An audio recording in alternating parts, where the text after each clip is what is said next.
I'm Jeff Hunt. He's Bill Thorpe. It's Wednesday. Yes, you're halfway there. It's the first week back from vacation, too. So, oh, my goodness. No. Well, and then I got this headline for you. Yeah, what? Tell me. No TABOR refunds. Ooh. This year's Colorado Polis warns of tight fiscal outlook. Golly. Remember when they had so much money, they were just giving it back to you? Oh, yeah. And then he sent a note saying, I'm such a great governor. Here's your Colorado payback or whatever it was called. Colorado cashback. Yeah. I'm so amazing. You're not going to get a letter from Jared Polis. You should, explaining where the heck your money's been. But you're not getting a TABOR refund. Governor Jared Polis on Friday submitted a revised budget request for the next 2 fiscal years, calling for new public safety spending. Hasn't been like we haven't been crying about crime in the state for a while. Changes to Medicaid growth because it's gotten so big it makes up a third of the entire budget. And renewed efforts to privatize Pinnacle Insurance. Notably, the governor said Colorado residents won't get refunds from the Taxpayer Bill of Rights. You know, Billy, in the last few years, we had, what was it, Amendment G? Was that the one where we lost all of our property tax? Yeah, Gallagher Amendment. Yeah. Gallagher Amendment. Yeah, that's right. That's what Gallagher changed that one, yeah. That got rid of the Gallagher Amendment. And I think it was G, yeah. And that's gone. So now your property taxes are through the roof. All the money that you pay into the government just goes to more and more programs. We're paying for kids to eat, rich kids, like Cherry Creek High School, for instance, to have free breakfast and lunch. You've got universal preschool. You've got Medicaid, healthcare, education for illegal immigrants. The city spent $356 million on illegal immigrants. There's money everywhere, but it's not in your bank account. It seems that when Democrats get in control, government gets bigger, your bank account gets smaller. What do you think of this? Not only are Democrats constantly whittling away TABOR, not only are they always going after your fees, they're now not going to even have enough money to do a refund because they built all these progressive programs. I mean, this is a record budget. This is the biggest budget it's ever been. Yeah. Not in your bank account. Welcome to the total Democrat control of the state of Colorado. Join the conversation. 303-696-1971.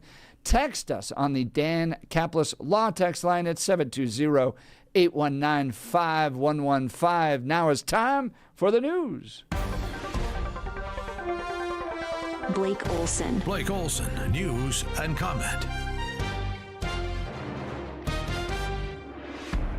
Hey, good Wednesday morning, 29, and clear feels like 24 out there in Denver. Expecting a high of 55 today.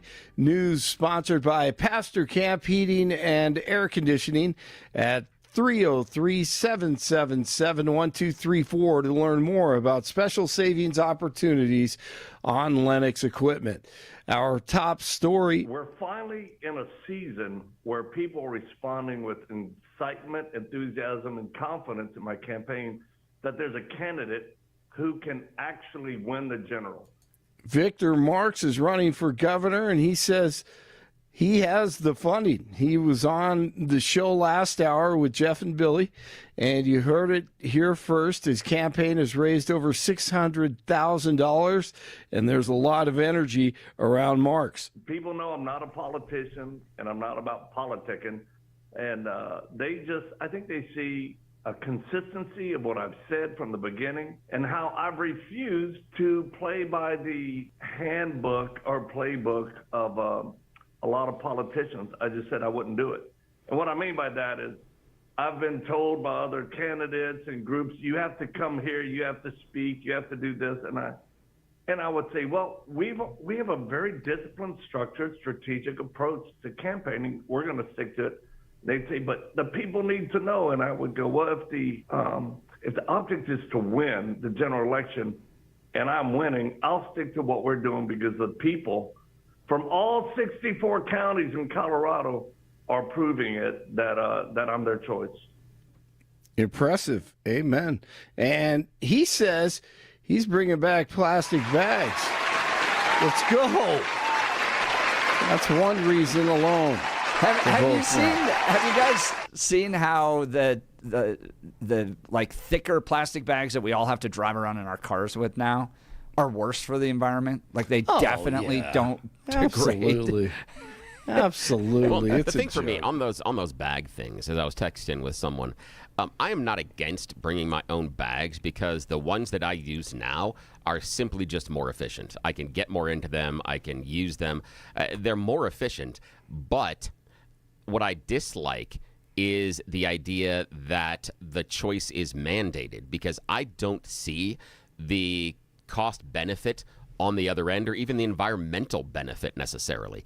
I don't think that we are gaining anything by not letting anybody use the disposable plastic bags or paper bags even at the grocery store. I don't think that we're doing anything. So I understand why a lot of people are frustrated and upset about it. I like using the bags that I have right now. I don't know if I would go back. Probably in quick trips I would, but I'm not sure on the big shopping days I would ever go back. But bottom line is, I don't think this accomplishes anything. I think we are all in some way inconvenienced over a methodology that isn't doing what it should. It's an inconvenience that doesn't accomplish any larger real goal. I don't see any benefit to it. So that's the reason I think it's just dumb. It's the same thing about after us going to the airport and taking our shoes off for over a decade after one dude tried to light his shoes on fire. That was just dumb. That was dumb. True. Yeah, that's it. I think the same thing is this bag thing at the grocery stores is like us taking the shoes off at the airport. Not accomplishing anything. It's dumb. It makes some people feel better about it, but yeah. I agree. The open plains of the asphalt jungle. Home to many creatures great and small, and the pupping ground for one of the most clever and illustrious creatures, the plastic bag. Bring it back. We need more of that. Yeah, I agree. Okay, I would love to see that. Have you guys had to order the stupid little plastic bags off of Amazon to put in the bathroom trash bags? I did order a few of those. That's what we've but had they to don't do. feel the same. They're thinner. And We do.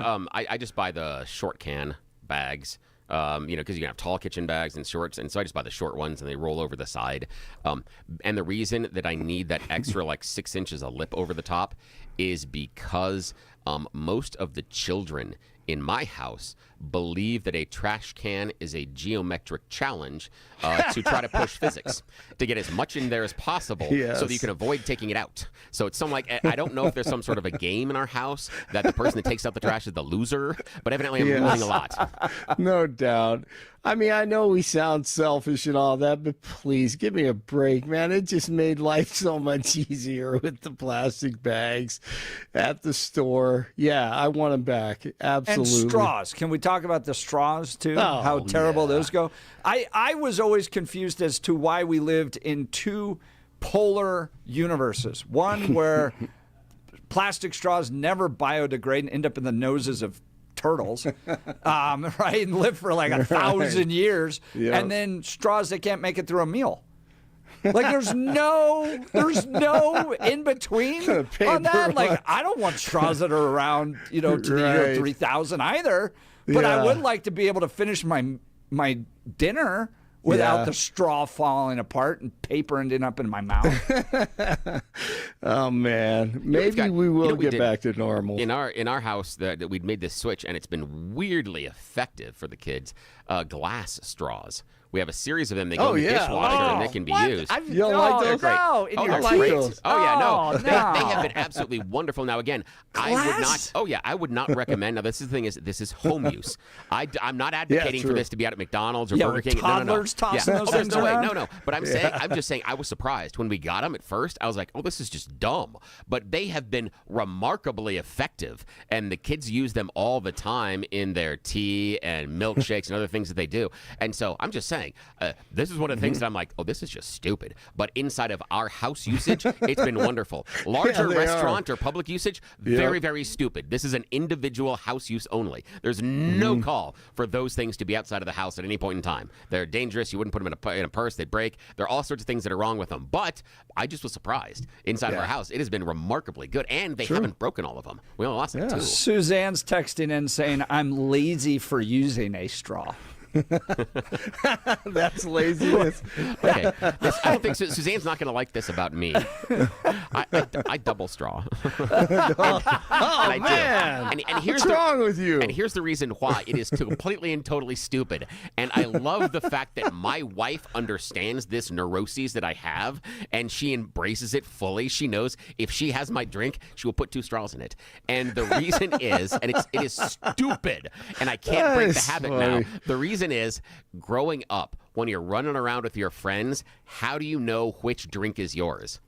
2 straws. That's how I knew which one was mine. All the rest of my buddies were rolling out of Burger King and places like that, and they're all single straw in it. I knew exactly which one was mine. I've heard a lot of critiques. The idea of using a straw being lazy is hilarious. I hate the feeling of the cold on my teeth. That's why I use a straw. I'm right there. It's a mouth here. exercise. You are puckering and you are drawing in. You are thinning the cheekbones. I'm kidding. Bill, if you use 2 straws with like an ice cream soda, you know what happens is the ice cream literally goes up one straw and the soda goes up the other. Did you know that? No. Yes. I'm going to have to try that. I wasn't paying attention on that one. A Pentagon official told MS whatever it's called, MS Now this morning, that 7 soldiers were injured during the capture of dictator Maduro and his wife, and that 5 of the 7 have already recovered from their injuries. Venezuelan officials claim that over 70 people were killed in the raid. DJT says that Venezuela is turning over 30 to 50 million barrels of oil to the U.S. to be sold at market price, and that President Trump would control the profits to benefit the people of both countries. That as he praised the U.S. mission to capture Venezuela's now deposed authoritarian leader, Nicolas Maduro. NBC's Alice Barr, in a post on Truth 47, said that he's asked Energy Secretary Chris Wright, Colorado's own, to get things going immediately. DJT said he's effectively running Venezuela and is focused on boosting oil production there. The government of Denmark has requested... By the way, I think we should just use Venezuelan oil money to buy Greenland. Yes. No, I think that's a great idea. Let's do that. Absolutely. I think that is an awesome plan. The government of Denmark has requested an urgent meeting with Secretary of State Marco Rubio. DJT claims the country is unable to protect Greenland. European allies are voicing deep concern amid new details from the White House that President Trump and his team are discussing a range of options for acquiring Greenland, and that using the U.S. military is always an option, calling it a national security priority. That's Alice again. Thank you. White House Press Secretary Caroline Leavitt said in a statement that the island is important because it can be used to deter American adversaries in the Arctic. Arctic. I'm sorry. After preaching not to trust anyone in the government before leaving his podcast for the government, the FBI, Dan Bongino is losing his mind on X, lecturing to people who are just trying to hold the government accountable. He returns to his podcast this morning. I'm going to try to listen to it. Has he really left the FBI, or is this just his new assignment? That's what I'm asking. Now people are texting, wondering whatever happened to your reports from Candace Owens. Oh, you know what? I have one, but we got carried away with the straws. I'll tell you what, here. She's exposing everything, doing a great job. I'll give her a 9 out of 10. Elon Musk is a robot? Have you seen that one? I haven't seen that one. Okay. But, she thinks that Elon Musk is not a human being. Wait a minute. When did she say that? I'm kidding. Okay, so the latest one here, I'll pop this one in here. Tyler Robinson, 3 or 4 hours after the assassination, he had a dinner at a steakhouse in a small town about 3 hours south of Orem. Okay, so they were on the manhunt for him, the FBI. They have the receipt, the credit card receipt, and FBI was like kind of nonchalant about it, really didn't care after the employees reported that he was there eating dinner. They explained that Tyler Robinson was not very talkative. He seemed absolutely fine and normal and was texting on his phone. Maybe that's when he was sending more messages to his lover as he was eating a steak. He was sure hungry, is what I would say, but calm nonetheless. He didn't have the jitters. He wasn't scared. He was just hungry. Now, what's fascinating to me is what happens after, because again, I'm expecting that the feds would go, well, let us get down there. Let us get down to Panguitch. Let us start That's the name interviewing of the town. everybody. Let's start checking all these cameras around here to see if we've got them. No, that's all they did. They just called him. They weren't fascinated or really aggressive about trying to find him. So, yeah, she's doing a great job. She is rocking it. What? Knocking it out of the park. And she's exposing She's exposing Colvett. nothing. Andrew Colvett has been caught in 3 or 4 lies over the past week, 2 weeks. It's pretty embarrassing. He went and had a steak dinner? Yes, he did. Well, it's probably because he wasn't going to have many more. And evidently he went to Dairy Queen also. So we've known that for 3 months following the shooting. So they're on the manhunt for him. Wait, you didn't think he was going to eat? Well, I mean, no, that's where he got his secret messages from the Egyptians? Yeah, and the Trilateral Commission. It comes in blizzards. Depends on the flavor you order. I hear you. Well, he didn't use a 30. I feel, this is just my opinion, he didn't use a 30-06, and he probably didn't shoot the gun. And it's probably, more than likely, it's not a bullet. And not Andrew a bullet? No. Not a bullet? Absolutely. Wait, what killed him? A laser? A bomb? Could be numerous things. Just an opinion. But what would it be though? Maybe if it's not electrocuted, maybe a bomb, maybe something in the. No, here's the idea though. Hair? The electrocuted is a different physiological response. We have to abide by the video that we have, which shows a physiological response. Which shows a gunshot wound. I think something was detonated on him. Absolutely. How did they get it on him? There was no smoke. Well, I mean, look. How did they get it? Here's what happened. Hang on a sec, Blake. If something was detonated on him, how did they get it on him? Why is it not visible the second before the supposed device goes off? I'm not certain how many microphones he had on his body, on his person. No, but it has to be on his neck. I don't know if it device, has to be on his neck. Okay, here's the idea. Please explain to me what explosive device allows something to be shot or thrown at a distance without any visible trace and then creates that wound. With things like mortars and other of those compact explosive delivery systems, there is things you can see.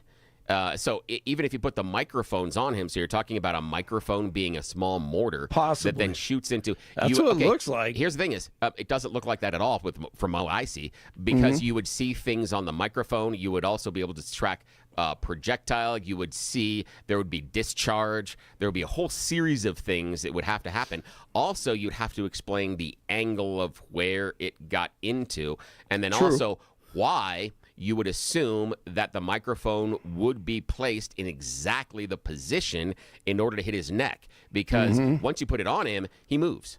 Maybe he moves they his weren't shirt trying around. to hit his neck. He moves his shirt around. Maybe they weren't trying to hit his neck. Maybe there's no secret mortar microphone. Maybe not. Maybe it's Maybe Occam's there is. razor. Maybe there's not a secret bullet that hit his thing. vertebrae and went straight down. I mean, we don't see that. Where Colvett was already caught in a lie there, saying that the surgeon said that he was Superman, and the surgeon says he didn't say that.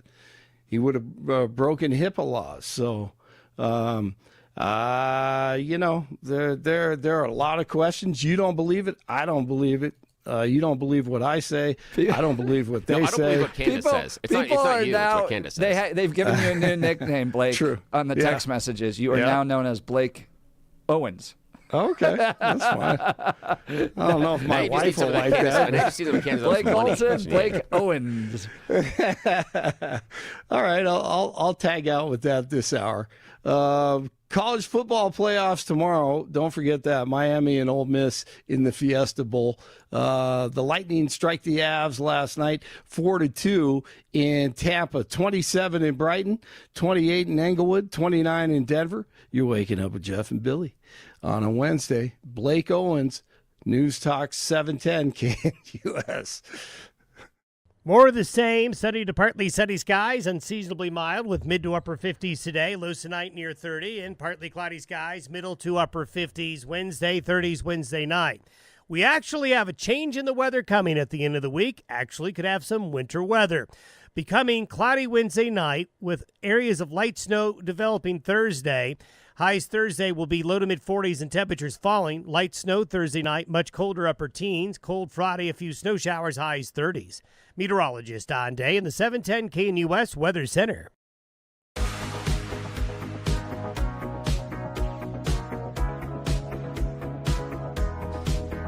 All right, Denver Gazette headline that none of us wanted to see. No TABOR refunds this year as Colorado Governor Polis warns of tight fiscal outlook.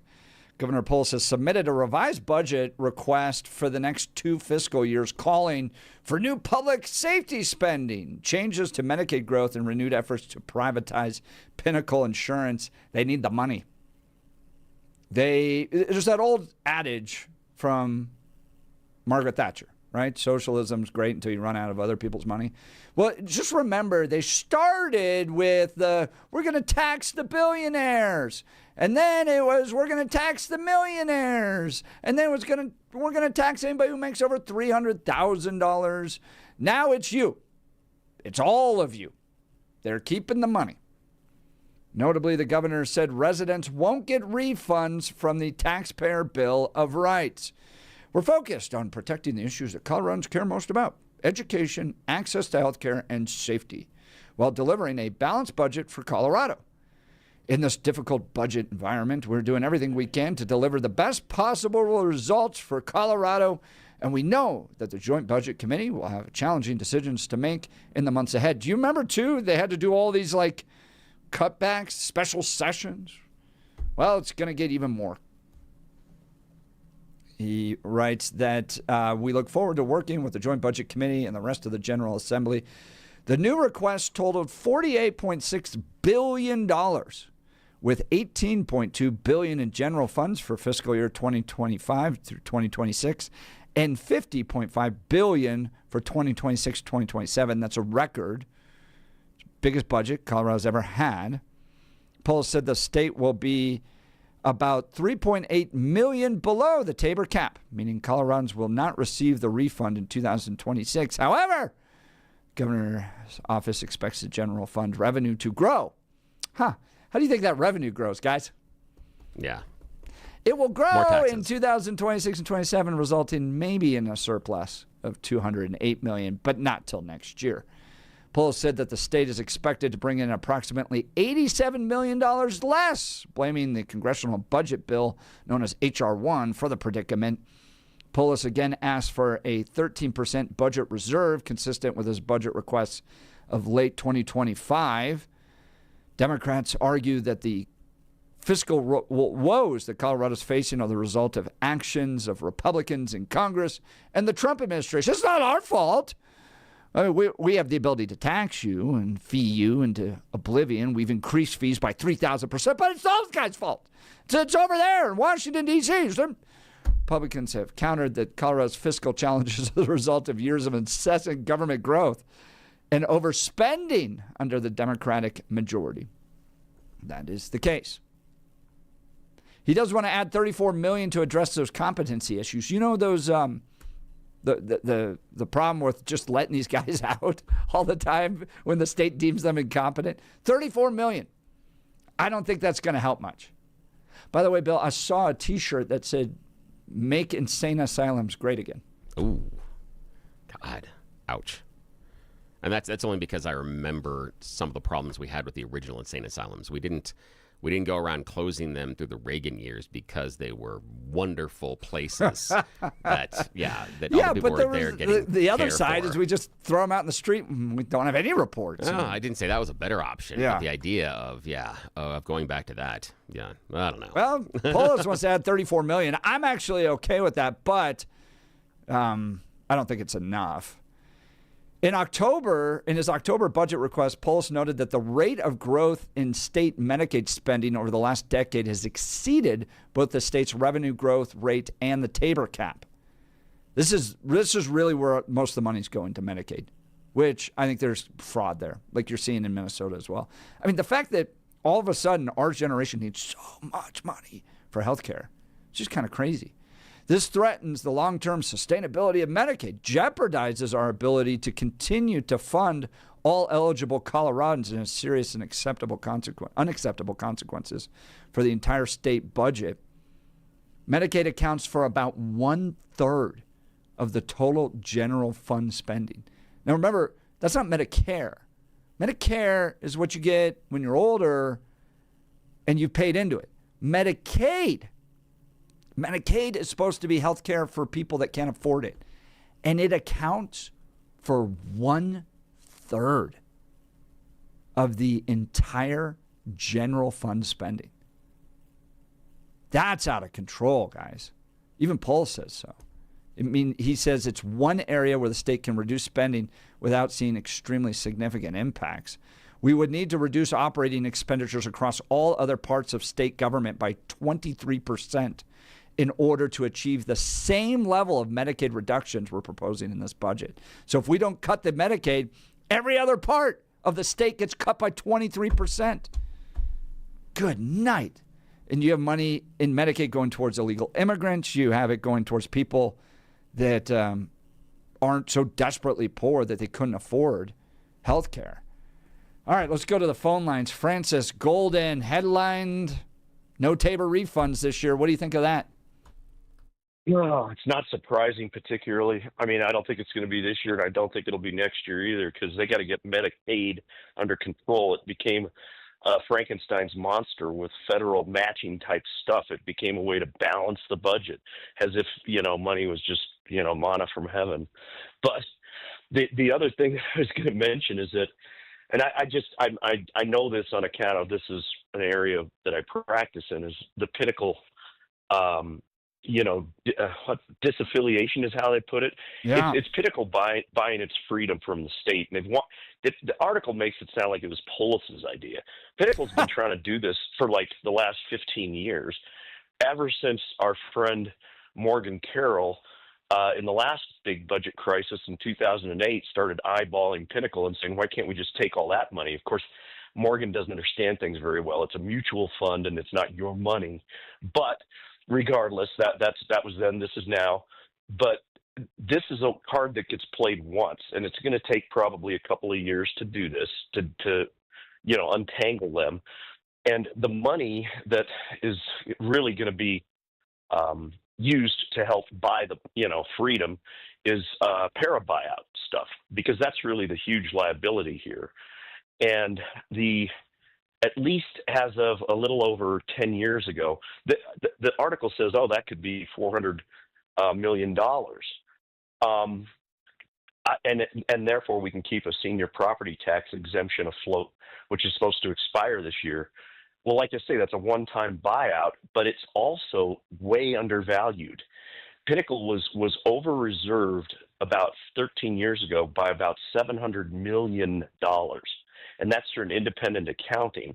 And not a dang thing has changed with them except for the intervening COVID pandemic. And, which of course caused losses. But I'll tell you what, when Morgan Carroll was trying to tear up Pinnacle, one of the things that kept them as a state entity was the fact that they went down there and testified about, we got to be this over-reserved. We have to have this much in reserves, because what if there's a pandemic? And then lo and behold, COVID. It was kind of funny. It was a little bit So you're saying that the justice. fund is worth $700 million, but the state would pay, or the state would receive $400 million if it sold it. Well, I haven't looked fully at the math. They were over-reserved that much over 10 years ago. Being over-reserved means that that's how much more they have over and above to pay existing claims or projected claims. So they, I don't know what their over-reserved position is now. I know they've been stockpiling that money to buy their freedom because they're going to have to buy out all that peril liability. So in reality here, what you've had is a whole bunch of money that's been piled away that was allegedly reserved to pay claims that is now going to be used to pay to buy their freedom. And I don't know how the accounting works on this. It just seems to me to be ridiculous. The company buying its freedom is worth more than the $400 million by a long shot. They've got to, the state's going to have to allow this to happen. They're going to have really independent accounting of what this is worth and what Pinnacle's willing to pay to switch over peril liability. That's really got to happen. But your point being it's a one-time payment to the state. Right, Absolutely. So that's it. Yeah. I mean, these guys. What's very clear to me in this budget analysis that's written about in the Denver Gazette is that Polis and the Democrats are flipping over couch cushions at this point. They relied too much on federal funds, particularly around COVID. They built all these programs. Medicaid spending's getting out of control. They're still putting money out there for illegal immigrants to have health care, for education. It's just out of control. And the worst thing you can do, and I see it on these text messages here. Yeah. The worst thing you can do in a socialist Democrat state is cut a program, because now what are people going to do? How are they going to eat? How are they going to get health care? How are they going to get education and housing and jobs without the state providing it for us?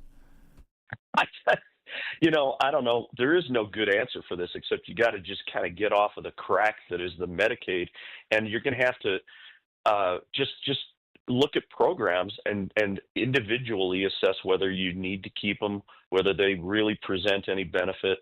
It's difficult because literally right now, I mean, if you're selling off Pinnacle, you're like Ma Flanders. You're just selling off the family china or whatever the hell. It doesn't matter. And I know in 2008 there was a lot of discussion too about selling off other state assets, like some of the smaller four-year colleges and things like this. Literally just selling them. Like what do we have of value? Just let's have a fire sale, garage sale type thing of assets. And it seems to me the better answer is maybe you just get your budget under control, not look to peddle everything that's of value. But right, I don't know, that's my take on it. I mean, Francis, I'm with you, because you got to get out of this cul-de-sac too of believing that unless the government provides it, nobody will. I mean, it goes back to who was the Soviet president, right? Gorbachev saying to Margaret Thatcher, "If you don't feed your people, who will?" And Thatcher's going, "It's not my job to feed." Or you kidding? It's not the government's job to feed the people. The market works this ways out. But if you're in that communist socialist mindset, if the state doesn't provide it, nobody will. No one will. So, Francis, can I go offer ahead. one other quick thing? Please. I tried that two-straw process that Billy was talking about, and I quit doing it. And you know why? Why? Because everybody said I can't suck enough. There is a problem based on the fact that there's a gap between the two, so you do not have the full suction power. I do understand that one, but it was because I could always notice when one of my friends was messing with my drink, because we were not above that, running around as high schoolers and middle schoolers. Sure. So of course, you gotta find that one out. Francis, great call. Thanks so much. Francis, That's and Happy New Year, Francis man. from Golden. By the way, Francis, there's going to be a great event in Golden at the Rolling Hills Country Club. We're going to talk about it in the 8 o'clock hour, but called the Golden Summit. And it's a gathering of conservatives this Saturday. Rolling Hills Country Club, talking about the future of the conservative movement. Heidi Ganahl, Jarvis Caldwell, top Republican in the House, as well as my wife and I will all be speakers at the event. They've got custom-made cowboy hats, live country music, barbecue. It's a ton of fun. I'll have links and x.com if you want to go be a part of it. But we'll be up in Golden, which is a ton of fun. That'll be cool. All right. Let's talk the gun room, folks. When I'm not in studios doing my morning show or out on my ranch, a big part of my life is being a responsible gun owner, and that's why I trust the gun room. These folks are Colorado people. They know firearms, they know safety, and they take time to walk you through what's right for you. So whether you're new to shooting or looking to expand your collection, want expert guidance from people who actually care, the gun room is the place. Look, I'm a big Second Amendment proponent, but I don't know all the details of firearms. And sometimes you walk into a gun shop and they're like, "Oh, what do you want? A 4.42 or a 9.51?" I'm like, I don't know. I want a gun. I want to shoot bad guys. And so sometimes you feel a little intimidated. The gun room is not that way. These people love to help folks. So give them a call, 303-237-1300. They'll pick up the phone. Happy to answer any questions you have. Stop in, browse their selection of new and used firearms, or just ask a few questions. Also, if you have a loved one who's passed away and you have a big firearm collection you're looking to sell, they will give you a great deal, work with you to go through the entire collection, make sure you get a fair price. It's the Gun Room in Lakewood. Check them out at denvergunroom.com. Be sure to tell them Jeff sent you. I'll see you inside. We'll continue with your phone calls and texts. You're listening to The Jeff and Bill Show. This is Denver's Talk Leader, News Talk 710, KNUS.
Oh, wow. This is...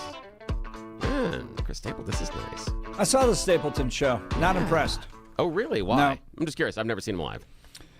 He just gets up there. He doesn't talk. He doesn't engage. There's no show. He's like, I'm going to play my songs. And he just sits there and plays the songs and sings. Interesting.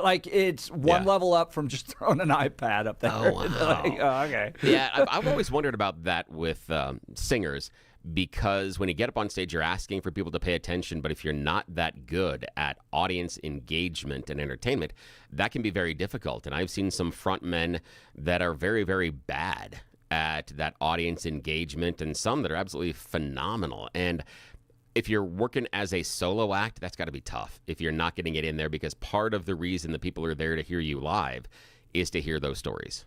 That's part of the reason that you bought the ticket. Entertain us. Yeah, that's exactly it. And share the silly stories. Yeah. About I was doing this when I wrote this song. This song means this. Or, oh my gosh, you won't believe the great burrito that I had today when I was in your wonderful city. Whatever the heck it is. Yeah, those stories. That's what you kind of look Chess Rockwell saying Stapleton's Fire Live. Get serious. No. I've never seen him live, so I don't know. Look, I've been to some shows like Keith Urban, man. That is fun. That was a fun show. Stapleton literally didn't move. Yeah. He stood in the same spot for 2 hours and just played his songs. Oh, jeez. So, we are talking Jarhead Polis announcing no TABOR refunds this year. People, Jay from Louisville, saying, I can't imagine crying about other people getting health care while also claiming to be religious and caring about people almost as if it's disingenuous. Jay, here's the problem I have. The government providing it. Because, and I would encourage you, Jay from Louisville, please, this is a great book. I think it should be mandatory reading. Basic Economics from Thomas Sowell. What happens when people exchange dollar for a service in a free market is you get, typically it forces the service to be a quality service. It's a transparent service.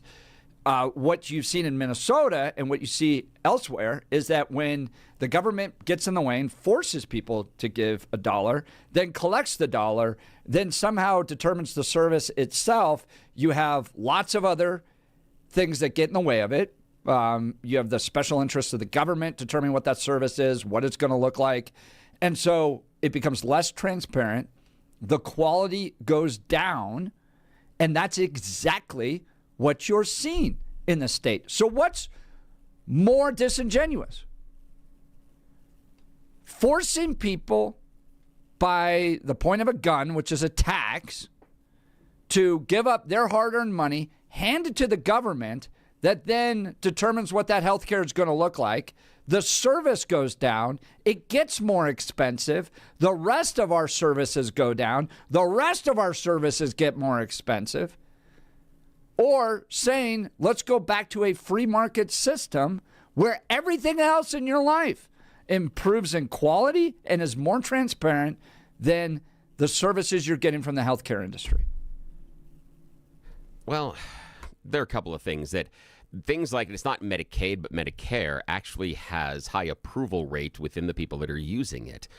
In fact, in some surveys, it shows a higher approval rate than people that have private insurance. So the assumption that people will dislike the government-supplied health care, and that's not holds true in other countries as well. It's all dependent upon the system and how you set it up. So I don't think it's necessarily a conclusion that we can count on, that anything as far as government-run healthcare is going to be absolutely hated, because people seem to like the Medicare quite a lot. And I understand the idea that you're talking about the taxes being theft, and I disagree with that, because I don't view the state as being the third step in that process, but that's probably for a different day as far as the discussion.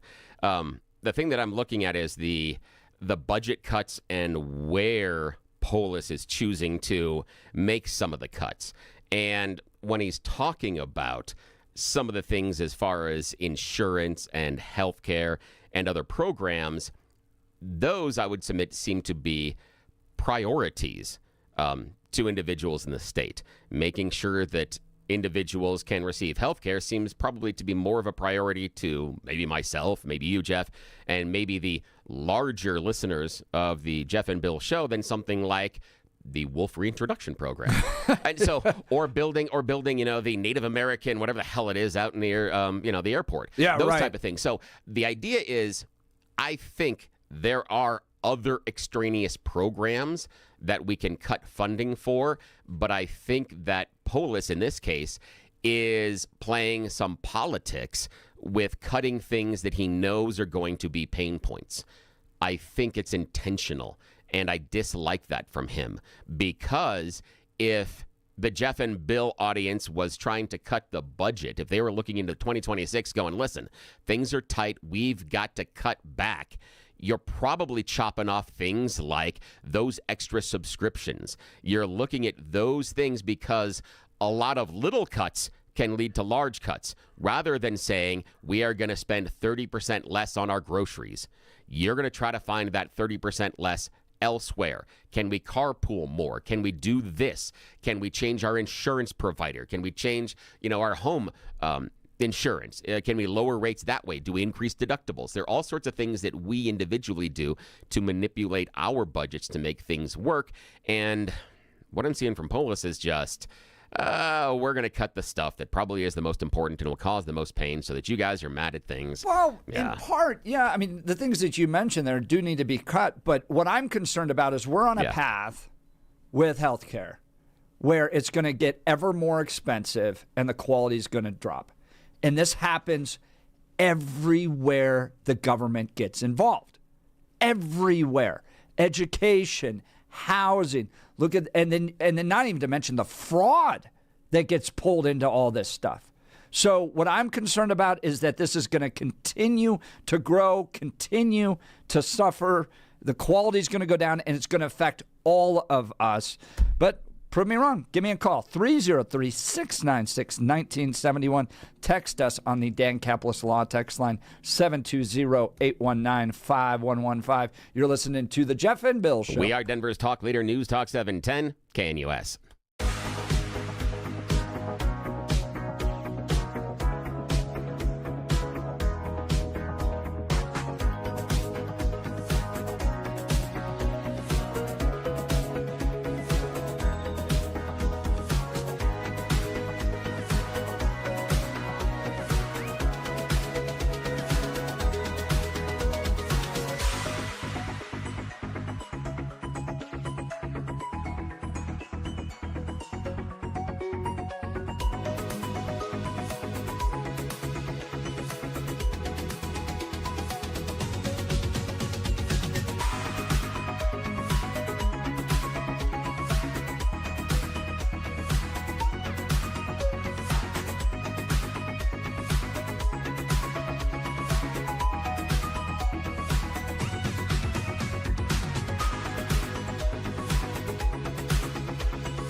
We got to do a little story about this one. The story goes, Dr. Dre's just hearing about Eminem, figuring out who he is. He's coming up. People are throwing tapes out there.